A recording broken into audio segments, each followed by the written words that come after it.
Welcome to Lay's Little Golden Books. I hope you all enjoy today's story, and maybe the grown-ups will remember it from their own childhood.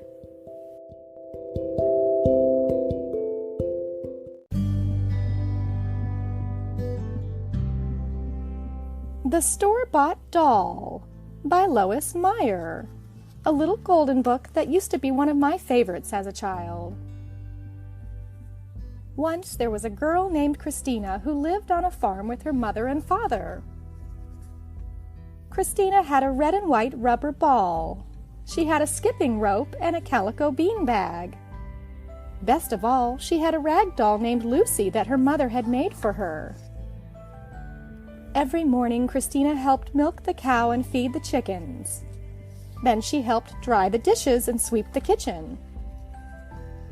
And every afternoon, Christina played with Lucy. She gave Lucy rides in the old wheelbarrow. She had tea parties with Lucy. They used walnut shells for cups and little flat rocks for pretend cookies.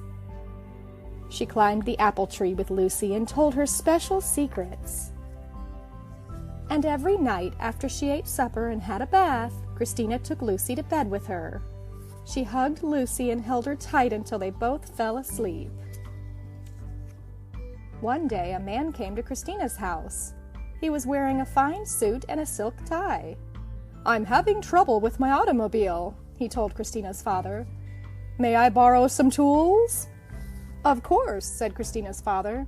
"Maybe I can help you, too." He got his toolbox from the shed, and he and the man went down the road to fix the car. A little while later, Christina's father and the man drove up in a shiny automobile. "Thank you again," said the man as Christina's father got out of the car. "Glad I could help," said Christina's father. The next day, the man in the automobile came back. "You were so kind to help me yesterday," he said. "I wanted to give you something in return, so I've brought a present for your little girl." It was a china doll. It had blue eyes that opened and closed, and silky yellow hair, and rosy cheeks and lips. It had on a pink satin dress with pearl buttons and real leather slippers. Christina could hardly believe her eyes. "It's so beautiful," she said. "I never had a real store-bought doll before. Oh, thank you." While the grown-ups sat on the porch and drank lemonade, Christina ran off to play with her new doll. She left Lucy lying in a heap on the steps. Christina brushed the doll's silky yellow hair. She unbuttoned all the pearl buttons on the pink dress, then she buttoned them up again. She rocked the doll in her arms and watched its eyes close and open. But she couldn't give the china doll a ride in the wheelbarrow because she was afraid the pink satin dress would get dirty.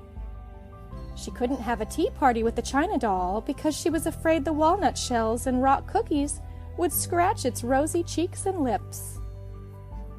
And she couldn't climb the apple tree with the china doll because she was afraid the doll would fall and break.